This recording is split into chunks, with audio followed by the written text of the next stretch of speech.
CFL Coast to Coast. Andrew and Bobby here with you guys to break down some of these games here. Week 18. Is that correct, Bobby? I always get these confused. I think it's week 18. And we're looking at a big week ahead. I think we have some strong opinions. It sounds like we're on the same page, Bobby and I. Before we jump into this week, though, we're going to look at the future board just really quick. And I gotta pat Bobby on the back for the most outstanding player of the year award future that he locked in. Hey, didn't win yet, but you want to talk about CLV, some of these numbers that were out there at one point for Brady Oliveira of the Winnipeg Blue Bombers just a few weeks ago, just last week, and the numbers that are there now. It's a big difference. It is a big difference. So hats off to you for noticing that. Hats off to you for getting in on it. How do you plan on getting around it? Do you plan on hedging? And what are your thoughts overall right now on the makeup of the West and the East divisions? Well, the only way to hedge us out is bet Cody Fajardo, and I think like he's 170 on Play Now. I think he's even less on FanDuel. We got 135, and nothing would make me happier. Nothing would make him happier than knowing that he has my support for the MOP. So I think that's the only way around this. There's still some good value, I think, with Milligan. He's not on 365 or FanDuel. I think that's by design, but he's still 60 to 1.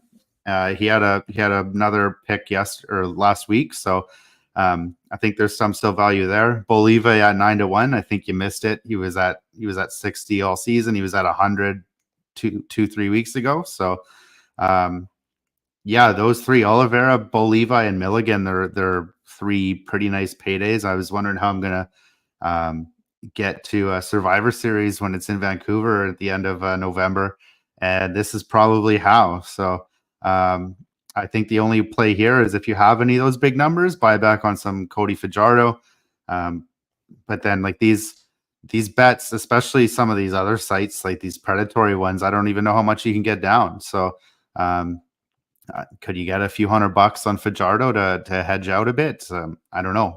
I'll probably try and let people know. But with these future bets, these aren't bets that the books really spend a lot of time on, as we saw this year with the odds changing so rapidly, with Rourke and Adams sticking as 2 and 3 for most of this season, or at least once Rourke was back. So they tend to limit you. Like they'll limit you to 50, 60, 80, maybe $100 on these long shots. But I don't know how much they'd let you get down on a favorite of Fajardo, even at 170, 150 around then. So maybe that's something I'll have to look into this week.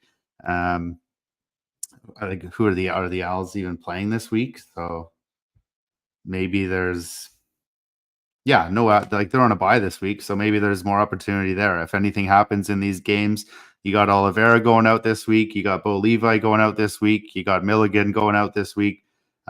Maybe next week is the time to buy back on Fajardo. And overall, looking at some of the standings here, I'm going to pat myself because I mentioned the Riders and the Argos, two teams that probably want to look at going into last week. And both of them were around the 10 to 1 point price range. And now we're seeing plus 600 and plus 650 at the green book. So if you guys wanted the Argos, you had like 3 or 4 weeks to do so, to jump in. And you kind of missed out on that boat there. But the East is going to be interesting. Bobby, one thing I noticed about the East, it seems like if you finish first, good luck winning the Grey Cup. Good luck even making the Grey Cup finals. It seems like, especially in this East division, whether it's been Toronto or way back when Ottawa had success, or Hamilton even, it seems like these teams, they come alive towards the end of the season. It's almost like last year when Chad Kelly was, the most dominant guy in the CFL the whole season, it worked out to be a bad thing because it like he wasn't even battle tested at all and faced any adversity. Now this Argos team is laser focused going into the postseason. But as far as the playoff picture is concerned, home field is concerned, is there anything that the viewers should be looking at? Don't bet the Lions on a future. Are they still like 2-3 to 1 to win the Grey Cup? It was an insane number They were likely going to be going on the road for at least one game. Looks like it's going to be 2 games now. So, yeah, Actually, those DK has were them 7-1. And what's crazy uh, is that FanDuel, who of course sponsors TSN, they had the Lions as the favorites when Nathan Rourke took over as the quarterback, yeah, thinking that they thought that Patrick Mahomes was getting put into the CFL because they had him like, I think they were like minus 190 or like plus 190 to win the whole entire thing after Nathan Rourke returned to the yeah. CFL. Just the So announcement of him coming back do you still changed agree the with that line, right? statement after me telling you it's 7-1? Yeah, because that's probably going to be close to what the money line parlay would be, right? They're going to have to win on the road 3. Well, they'll probably be close to a pick. If they make the Grey Cup, they're probably not going to be the underdog, even against the Alouettes, but they'll be they'll be between a field goal and a touchdown dogs in Winnipeg if they make it there. They'll Yeah. probably be field goal dogs in Saskatchewan too. So I think that's probably the better way of going at it. Even FanDuel still has them at 4-1. It's a ridiculous number. They got the Riders at 11, so I'd bite on that. You were saying if this is a stale number, I would think, but yeah, just don't bet the Lions, don't bet the Owls. The only teams you want to bet on these futures are those like Argos, are those riders that you mentioned. These longer shots where the odds are higher than it would be if you're just parlaying these teams. I don't think the Argos are going to be underdogs in Ottawa. So they'll likely be close to a pick if they're in the first round, even on the road, and then they just need to beat Montreal to get to the Grey Cup. So um, I think the Argos and the Riders have been underrated on these futures for most of the season. You know, it's funny. You think that it would be like something like college basketball or even a bigger league like NBA, NFL, even that you'd be able to find these spots for futures. But no, it's the 9-man league where you can find the riders at a way different price than, you know, at one book compared to the other, and two rather public books being FanDuel and DraftKings, and yet they're nowhere close to each other. So it goes to show it's not really as much about the sport or you know how many teams there are. It's just about the league, really. And the fact is, nobody knows where each team stacks up. And so if you want to look at kind of shopping around, I think the CFL is a really good example of that, especially in the futures market. I know there probably isn't even a ton of future money coming in that these books even care. Let's be honest. And then to your point that you always make about how much money people can just walk up to the counter or log into their sports book and put down on a future in the CFL is a whole another conversation. But to me, that's crazy. The fact that I just read out, we got plus 600 Argos, plus 650 for the Riders. And what did you say it was? 10-1, 11-1 for the Riders still? 11-1 on FanDuel. Yeah, 11-1. So you're talking about a 650 versus an 11-1. That's a yeah. massive difference for a 9-man league, right? It'd be a difference for any league, but when you're talking about nine, you know, that to me, if you guys have a FanDuel Canada account or a FanDuel account in general, I think based on principle, you should probably go ahead and lock in a future on Saskatchewan if you can at that 11-1. But of course, knowing FanDuel, they might let you get down 37 cents due to their bad line that they have going right now. But I'm excited, Bobby. There's still plenty of time to go in this season to make some money for us. Let's kick things off and jump right into it. Winnipeg and Hamilton. Well, this is the time of year that Winnipeg really gets it going. They show us who they are. They remind people how good of a team that they are. And despite the start of the season that they had, they are a good team right now where they sit, and they've also faced some injuries. But Hamilton at home, they are coming back from the West Coast, but they played a pretty good game last week, especially that second half. Can they build off it and cover this point spread range? I think they can. I think they can. And despite it being the Edmonton Elks, it still was a home and home that the Winnipeg Blue Bombers took care of things in. You hate to use the whole fat and sassy argument, but you got to feel like Winnipeg's feeling pretty good about themselves right now. Yeah, so I still have the Ticats as the worst team in the league, slightly below Calgary, just because they got a few more injury concerns. Shamar Bridges, who you can argue has been one of their top receivers all year, he looks to be missing time. The running back Greg Bell appears to be injured, and you got James Butler, who's been waiting all summer, 11 carries in like 2 months. You don't know how sharp he's going to be going in to replace him. So from my perspective, there's a lot to not like about these Ticats.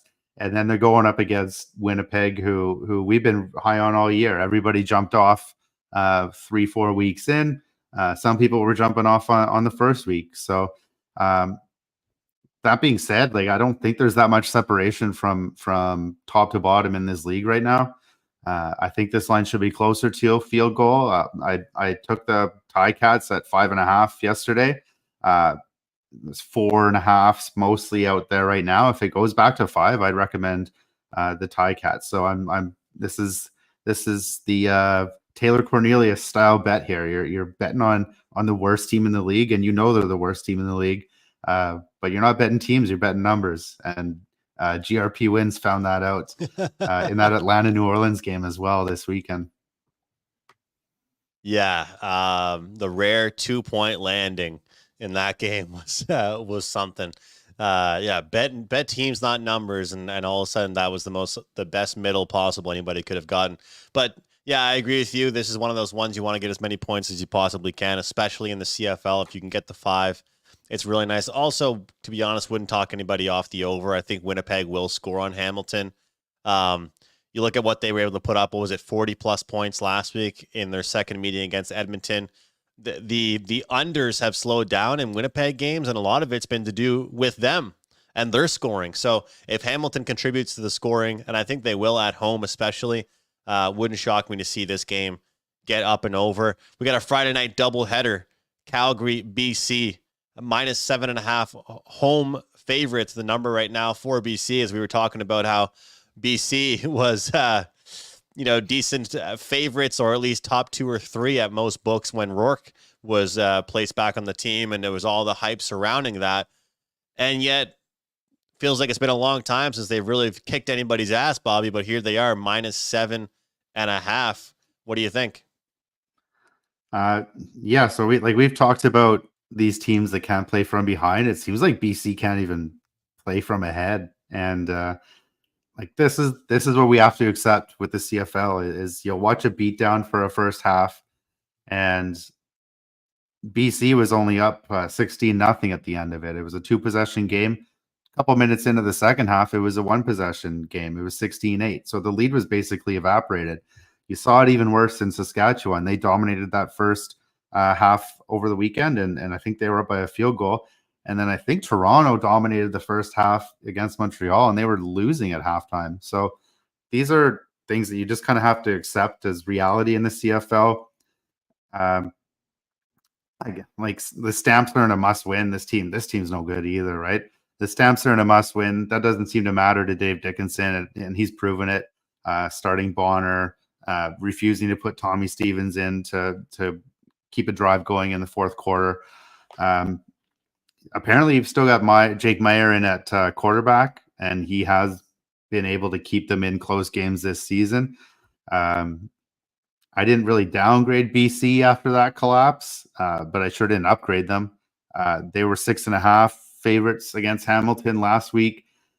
I would say, you could argue that was the right line based on the first half, but probably not. So Calgary, Hamilton, I got them about the same. I think the line should be the same. Calgary coming off the bye, though. I think this is a lot of points. They're 7.5. I got a 9.5 yesterday. It was 10.5 on Sunday. I thought it was a mistake. But anything close to a touchdown, even the 6, I think is a good bet in my opinion. At least on the Stamps, it's a lot of points, and I don't think there should be right now. I don't think BC's proven they should be getting close to a touchdown against anyone, even at home. Exactly. I'm right there with you. I mean, right now the goal for them is to win games. I think, good luck winning in blowout fashion, right? I mean, I think that this is a team that just wants to stack wins together. This is a team that wants to put 4 quarters together. And Bobby, I haven't had a lot of success with first half wagers in the CFL in my CFL betting life. But I think that with a point spread like this and what we saw last week with BC, Is it fair to recommend people sometimes to look at some of these games that have a -7 point spread and say, if you love them that much, take the first half because the back door is always wide open in the Canadian Football League? And I think I was talking with someone about this earlier today in the NFL with the way the clock management works with the 4 downs versus 3 downs. It's just way easier to protect a lead, kill the clock in the NFL than it really is in the CFL. And they don't care about your -7.5. They don't care about your -6.5. Hey, BC didn't even care about your teaser, let alone my -6.5. So, I was hoping at least you'd win because you needed them just to win the ball game. And to talk about the point spreads here, BC 6-9 on the season ATS, Calgary 7-7.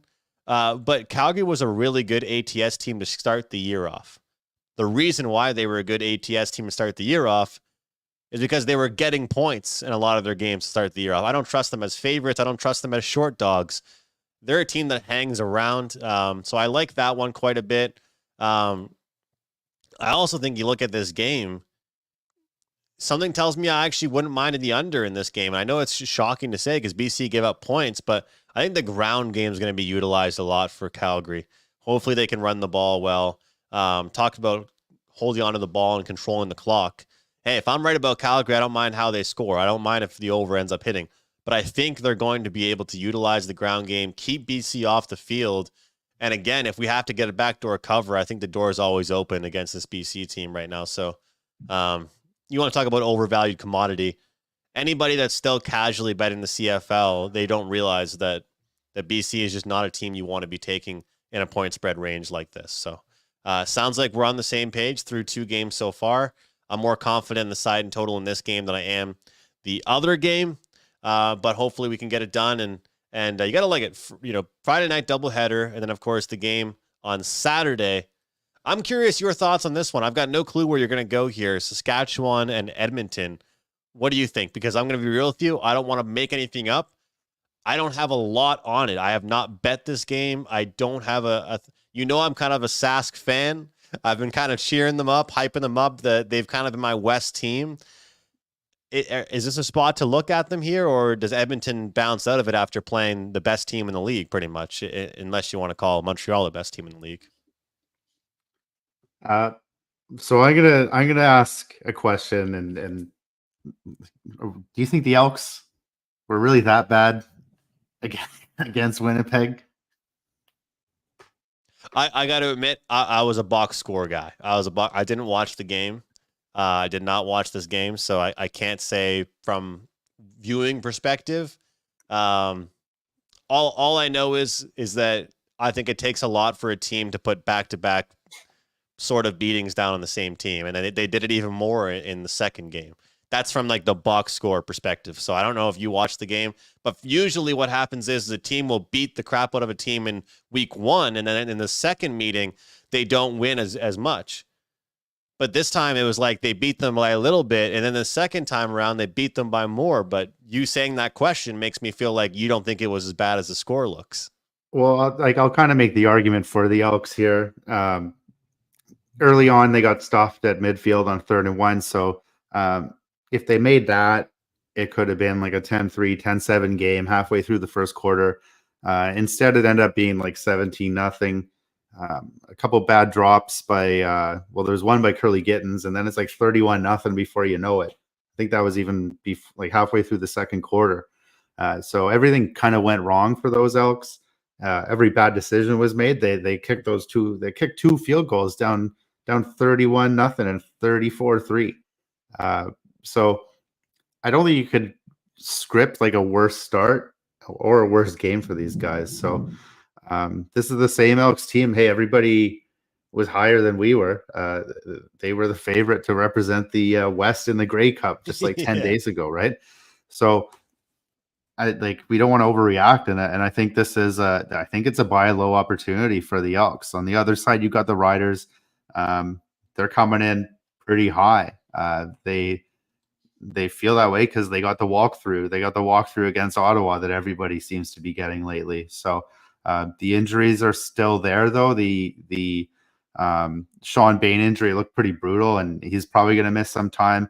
Picton might be coming back at the wide receiver, but that's still a downgrade either way. And the money here, like, so this number's 2.5, but the money's still coming on these Elks on game day. Like that Winnipeg line was 5. It was all the way down to 3 with some juice on game day. So I don't know if 2.5 is the best we're going to get on the Elks. You'd think it would be. There's a 3 out there with some juice, but that's my play. I think this game should be a pick. I don't think the Elks are dead yet.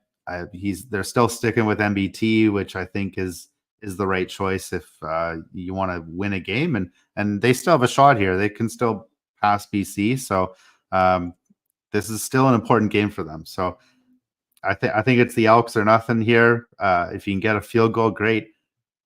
If it's still sitting 2.5 on Friday, I jump on that before it probably comes down to pick on game day, based on every Elks game we've seen so far this year. I like it. And it's good because I didn't watch the game, so it's good to hear, make a little argument for them. And especially either way, they did play a good team the last 2 weeks, right? No matter what the result was of that game, they're coming off back to back. And to your point, but it sickens me to hear you say it because, of course, I've taken a break from fading Ottawa, and of course, they're going to just go on the most downward spiral ever. Yeah. It happens to all of it's like the guy that bets red on the roulette table for 10 straight times and he walks away, and then, it's going to hit red the second he leaves the table. Unfortunately, for us, this Red Blacks team is starting to show their true colors. But hopefully we can still make some money off fading them. But yeah, Saskatchewan, you see, I agree with you, but at the same time, it's like based on some point spreads we've seen all year long from Saskatchewan, is this still not a good number for them? That's kind of the way I feel too. It's kind of like, I agree, theoretically about the spot for Edmonton, but I also just don't really, I'm like, if you told me that this was the number in week 6, what would you say? And I know we're not in week 6, we're in week 18, but it seems to me like, man, are we getting a discount on the team that's plus 650 to win the Grey Cup compared to the team that's like double digits to win the Grey Cup? I know it's all about the spot, but that's they were 2.5 against Calgary a few weeks ago, and true. You'd argue that Edmonton's a better team than Calgary, and that's true. I think that's true. Yeah, I don't know. That's true. Maybe I'm making the argument for it. Maybe you are. Yeah, maybe I'm making your argument. They are getting a discount. They're laying the same 2.5 points that they were laying against Calgary, right? Yeah. And hey, I made an argument for the Elks. I didn't say it was a good argument. It's more of a conspiracy theory, and I'm just gonna stick with a good number on this game. I'm not high conviction on either one. I like the other games a lot more than this one. No, I like it, and I'm not trying to be devil's advocate. I'm kind of just looking at that side because I think it's a good spot play, but I do think in terms of the line, it kind of makes the Riders play a little bit attractive to me too. So if I'm playing it though, I'd be right there with you. Seems like a pretty good teaser number if you ask me. Looking at the Elks, but these CFL teasers, we got to be careful with these. There's always teams that are letting us down. Overall, one thing I've noticed as well is that in other sports, the totals get lower come close to playoff time. The CFL, it's quite the opposite. We're seeing the highest totals consistently we've seen all year long in the final 5 weeks of the season.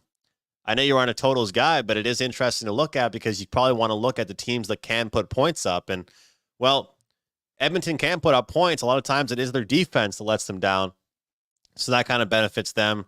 And it benefits a team. I would even put Calgary in that category because I think their offense has been okay sometimes. It's just been their defense, and inopportune times they turn the ball over and make mistakes. So something worthy of mentioning for everybody out there. We got 2 50s and a 53 for the totals today. All right. Any final notes on week 18?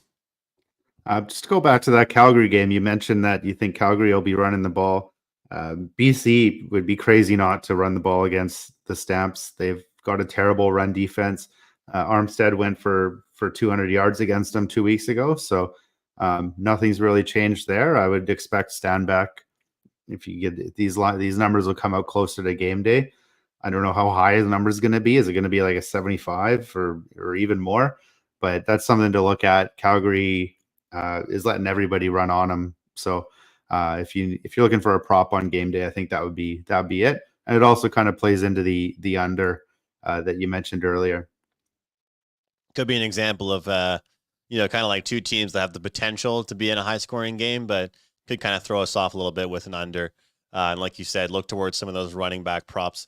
All right, that'll do it for week 18. Guys, if you're watching on X, do us a favor and repost, retweet. If you're watching on YouTube, hit the like button, subscribe, and comment if you're tailing us or you're going against us. But hopefully we can catch some tickets and make some money looking for a profitable week 18. Best of luck, guys. We'll see you next time.